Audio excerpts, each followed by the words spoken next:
Hi guys, for today's video, magluluto ko ngayon ng sinigang na manok. Yes, sinigang na manok. Pero kakaiba tong sinigang, hindi katulad sa sinigang natin mga Pilipino. O hindi katulad sa mga pangkaraniwang sinigang na ginagawa natin mga Pilipino. Itong sinigang na to ay kung ano lang ang mayroong mga available na gulay dito sa kusina. At syempre hindi mawawala doon yung lasang maasim. So, diba? Yan ang ginawa ko para may makain. Diskartihan lang yan. Ito yung manok na gagamitin ko sa paggawa o sa pagluto ng sinigang. Minarinate ko muna ito. Tapos ito naman ang aking gulay na cauliflower, lettuce, radish, luya, sibuyas, kamatis, at bawang. At mayroon pa pala ako ditong upo. Kukuha lang ako dito ng konti para ilagay dyan o idagdag sa mga gulay ko para sa sinigang na manok. Ayan, mainit na ang kawali ko. Maglagay na ako ng mantika.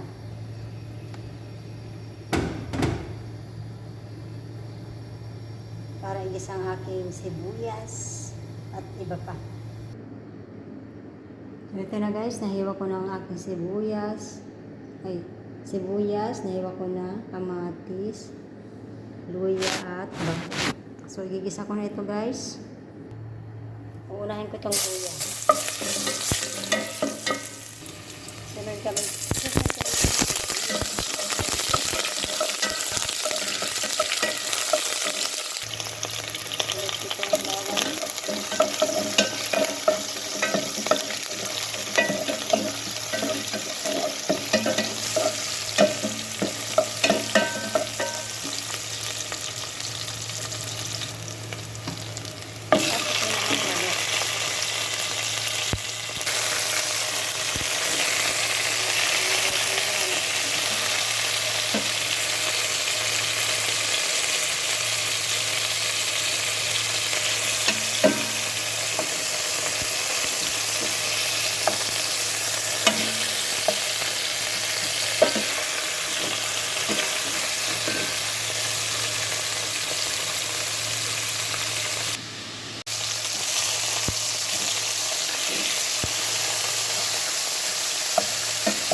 Ayan, nilagyan ko na ito ng tubig guys para lumambot at ngayon naman ay tatakpan ko na ito.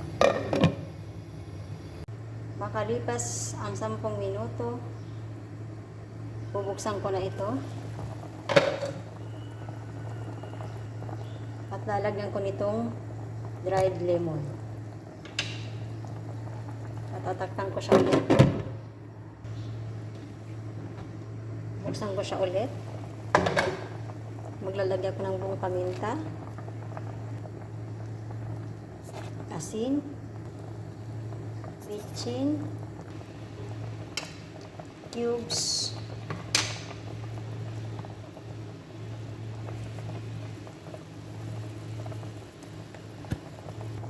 at maglalagay naman ako nitong tamarind paste.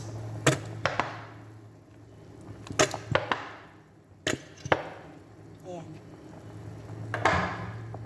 At syempre, hahaluin ko na ito.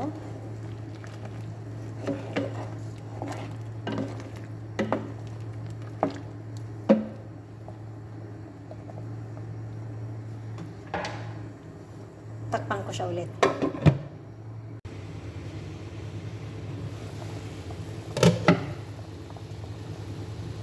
Ilalagay ko naman itong kamatis. Ayan guys, nahiwa-hiwa ko na itong cauliflower. Nahiwa-hiwa ko na itong cauliflower. Nahugasan ko na rin ito. Pati rin itong lettuce. radish at upo. Ayan, malinis na ito. At ngayon ay ilalagay ko naman itong cauliflower. Ayan, unahin ko siya kasi matigas yan eh.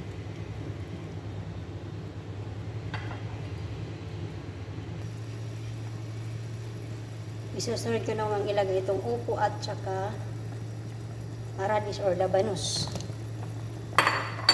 Ayan. Sila kasi itong mga matitigas na gulay. Palambutin ko muna sila. Bago ko ilagay ang lettuce.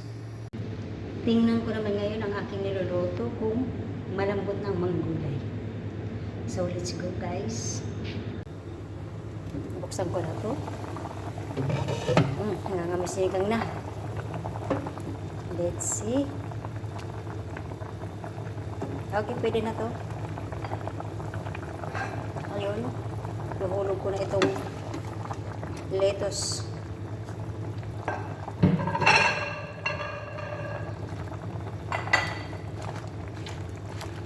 Para hindi siya malata.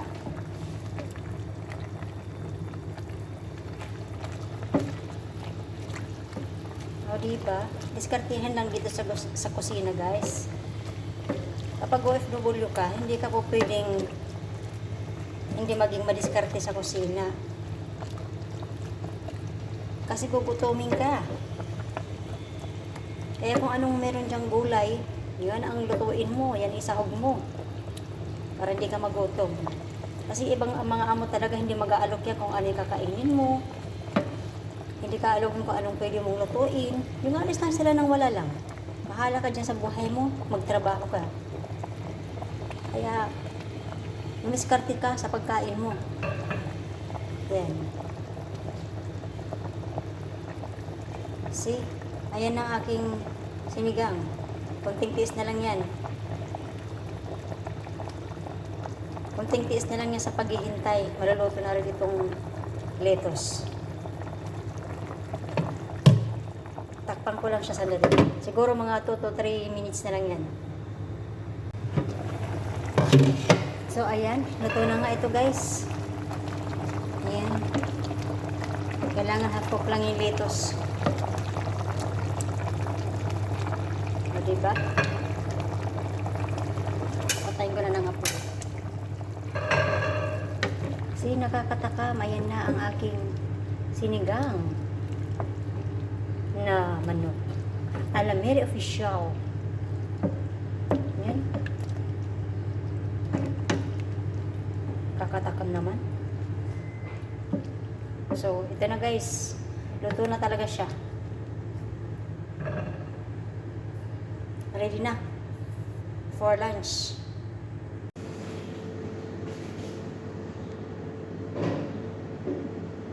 Ito na. Luto na siya.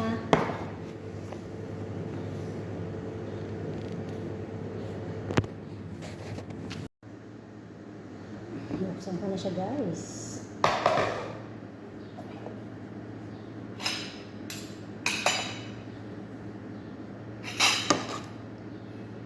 Hanapin ko dito yung paborito ko. Paborito kong parte ng manok ay hita. So, kukuha ko dito ng gulay. Yan.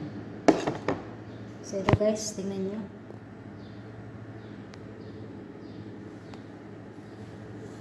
Suga muna. Suga muna. Kadero. Yan, ready na rin ang aking kanin.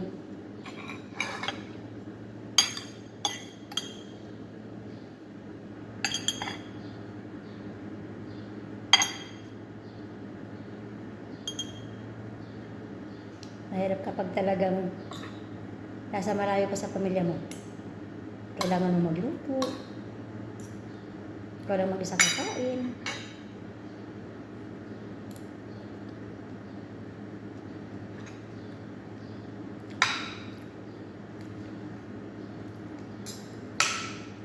Ayan.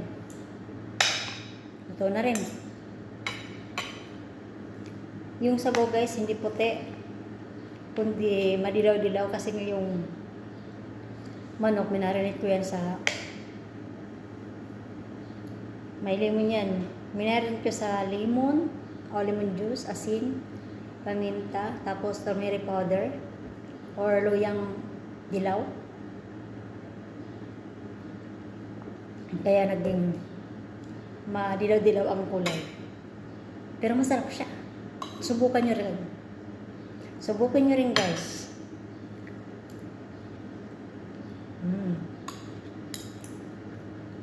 Kain tayo.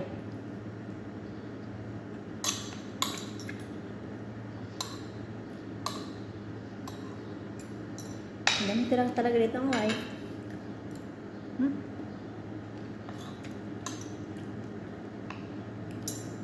Time check. Lunch time is 3:00 ng hapon dito. 3 o'clock and 10 minutes ng hapon dito.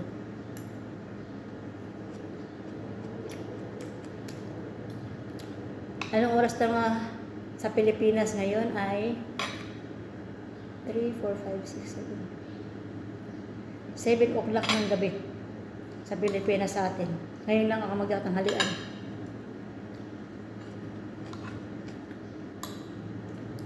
Dahil sa sobrang trabaho. Sobrang dami nang ginagawa dito. Kalahin mo yun? 7 o'clock ng gabi dyan sa Pilipinas. Lunch time ko.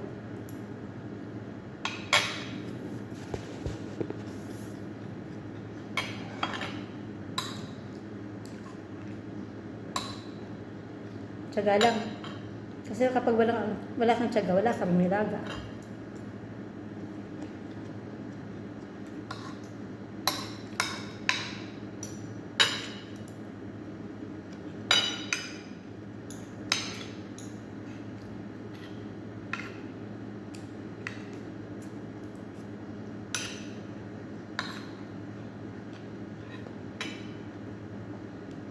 Yung manok malambot na malambot, malasang malasa.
Kukuha pa ako ulit guys. Ayan. Hindi na ako bahiya sa inyo. Kasi marami akong gutom.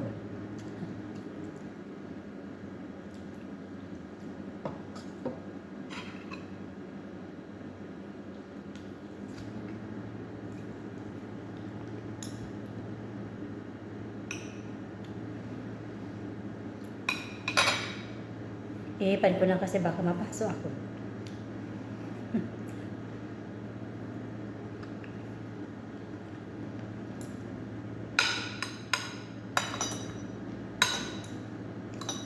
Mainit pa kasi masyado guys.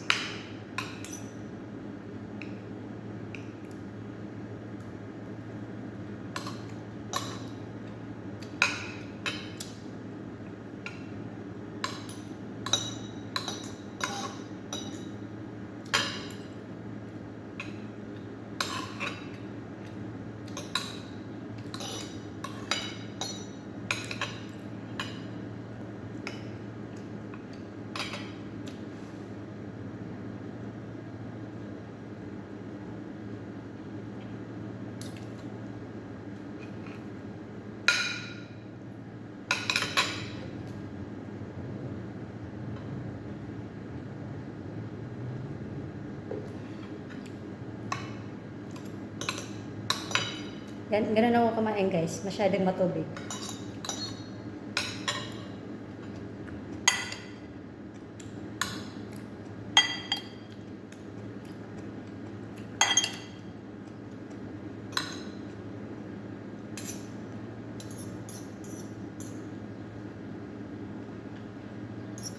Nakain kong pamintang buo.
Busog.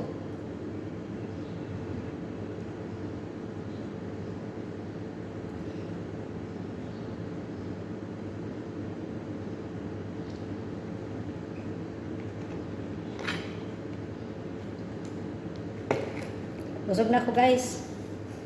Salamat sa panonood. Busog ba kayo? Ako busog na busog na. Sana nabusog kayo guys. See you sa susunod kong video.